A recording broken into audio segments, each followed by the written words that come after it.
खाद बीज और कृषि दवाई विक्रेता संघ के बैनर तले गुना के कृषि व्यापारियों ने सोमवार को अपनी मांगों के समर्थन में एक दिवसीय सांकेतिक हड़ताल रखी। इस दौरान जिले भर की खाद बीज की दुकानें बंद रहीं। इसके बाद व्यापारियों ने लामबंद होकर एसडीएम कार्यालय पहुंचकर प्रधानमंत्री के नाम 20 सूत्रीय मांगों को लेकर ज्ञापन सौंपा। विक्रेताओं ने प्रमुखता से उर्वरक निर्माता कंपनियों द्वारा की जा रही टैगिंग का मुद्दा उठाया है। ज्ञापन में बताया गया है कि कंपनियां खाद की बोरियों के साथ अन्य अनावश्यक केमिकल और उत्पाद जबरन थोप देती हैं। इन अतिरिक्त उत्पादों को किसानों को बेचने के चक्कर में विक्रेताओं और किसानों के बीच अक्सर विवाद और बहस की स्थिति निर्मित होती है। संघ ने मांग की है कि खाद के साथ अन्य उत्पादों की इस अनिवार्य टैगिंग को तत्काल बंद किया जाए। ज्ञापन में विक्रेताओं ने ई टोकन प्रणाली को ख़त्म करने और खाद की उपलब्धता सीधे दुकानों पर सुनिश्चित करने की मांग रखी। विक्रेताओं ने आर्थिक पक्ष रखते हुए बताया कि वर्तमान में 1900 की खाद की बोरी पर डीलर को मात्र 20 का कमीशन मिलता है, जो बहुत कम है। इसे बढ़ाने की पुरजोर मांग की गई है। कृषि व्यापारियों का कहना है कि बीज या खाद का सैंपल फेल होने पर विभाग द्वारा सीधे विक्रेताओं पर कार्रवाई की जाती है, जबकि गुणवत्ता की जिम्मेदारी निर्माता कंपनी की होती है। संघ ने मांग की है कि ऐसी स्थिति में केवल निर्माता कंपनी को ही जिम्मेदार ठहराया जाए और उन पर कठोर कार्रवाई हो। इस ज्ञापन में स्पष्ट किया गया कि अगर सरकार इन समस्याओं पर गंभीरता से निर्णय नहीं लेती तो भविष्य में स्थायी हड़ताल की जाएगी। विक्रेताओं ने चेतावनी दी है कि ऐसी स्थिति में किसानों को होने वाली परेशानी की पूर्ण जिम्मेदारी सरकार की होगी। पूरे भारत में कृषि आदान व्यापारी संघ द्वारा एक दिन की सांकेतिक हड़ताल रखी गई है। कृषि कानून में संशोधन के पश्चात खाद बीज व्यापारियों का शोषण हो रहा है, उसके संबंध में पूरे भारत में 27 अप्रैल को एक दिन की बंद करके सांकेतिक हड़ताल रखी गई है। इसमें हमारी विभिन्न मांगें हैं जिनका हम मांग करते हैं।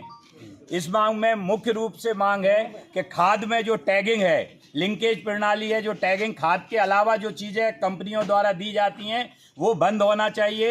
ई टोकन प्रणाली का सरलीकरण एवं ख़त्म होना चाहिए। साथ में FOR खाद दुकानदार के पास मिलना चाहिए। दुकानदार को कम से कम 8% फर्टिलाइज़र पे मिलना चाहिए। आपके माध्यम से मैं बताना चाहता हूँ कि 1900 रुपये की खाद की बोरी है, उस पर मात्र 20 रुपये डीलर का मार्जिन है। और ये सीजन पे है कि हम अगर एक सीजन में मटेरियल खरीद लेते हैं और अगर वो सीजन पे नहीं बिकता तो उसे हम गोदाम में 1 साल तक उसको संजोतक रखते हैं। उस बीच में चाहे वो जम जाता है, खराब हो जाता है, उसकी जिम्मेदारी हमारे पास रहती है। मतलब हम लोगों का मार्जिन 1% है, खाद व्यापारियों का मार्जिन।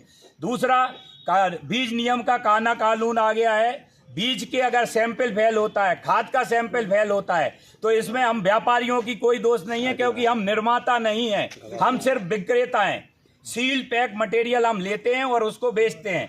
हम विक्रेता हैं, तो इसमें हमारे ऊपर कार्रवाई नहीं होना चाहिए, निर्माता कंपनी के ऊपर कार्रवाई हो रही है। इसी तरह की लगभग 20 मांगें हमारी हैं, जिनके लिए पूरे भारत लेवल पे आज बंद का आयोजन किया गया है। हर ब्लॉक में, हर जिले में आज ज्ञापन दिया जा रहा है। आज यह सांकेतिक हड़ताल है। यदि इस पे सरकार गंभीरता से निर्णय नहीं लेती तो हमको लगातार इस पे हड़ताल करना पड़ेगी। किसान व्यापारी यूनिता जिंदाबाद, बीपीडी यूनियन जिंदाबाद। ज्ञापन किसे दिया जा रहा है, किसके नाम से दिया जा रहा है? ज्ञापन माननीय प्रधानमंत्री नरेंद्र मोदी जी के नाम पे दिया जा रहा है और एसडीएम महोदय को दिया जा रहा है। जहाँ जहाँ ब्लॉक में जो एसडीएम महोदय हैं उनको या तहसीलदार महोदय उनको ज्ञापन दिया जा रहा है। ये ज्ञापन हम माननीय देश के यशस्वी प्रधानमंत्री नरेंद्र मोदी जी के नाम दे रहे हैं, भारत सरकार के नाम दे रहे हैं, क्योंकि खाद की नीति भारत सरकार द्वारा निर्धारित होती है। विगत दिनों से हम बहुत परेशान हैं। हम लोगों का, व्यापारियों का जीवन यापन भी दिक्कत हो रहा है। आप देखिए, अगर सीजनल व्यापार होता है, उस सीजनल व्यापार में सिर्फ खरीफ में 1 महीने व्यापार होता है, रबी में 1 महीने व्यापार होता है, उसके बाद भी व्यापारी भाई साल भर उसको उसी से अपना जीवन यापन करता है। यदि ये जबरदस्ती टैगिंग होगी तो व्यापारी खत्म हो जाएगा। लाखों करोड़ों व्यापारियों को, परिवार पे जीवन यापन का खतरा मर जाएगा। तो मेरा आप सबसे निवेदन है कि व्यापारियों का साथ दें और किसान हित में यह काले कानून को वापस लिया जाए। किसान हित में नहीं है टैगिंग करना। किसान जो लेना चाहता है उसको वही देना चाहिए, लेकिन कंपनियां जबरदस्ती टैगिंग देती हैं।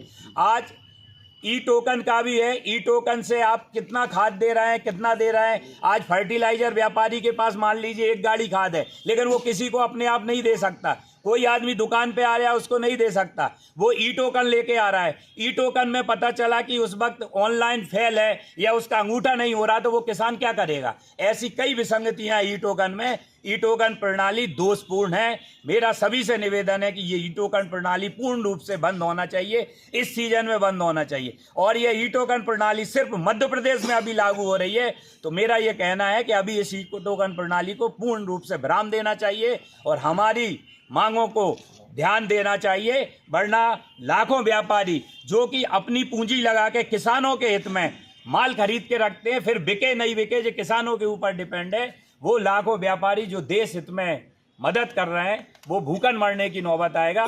किसानों के हित में व्यापारी या ये कह रहे हैं ई टोकन के विरोध में, काले कानून के विरोध में एक दिन की सांकेतिक हड़ताल। आपका पूरा नाम? मैं सुरेश सिंह रघुवंशी, संरक्षक कृषि आदान व्यापारी संघ गुना।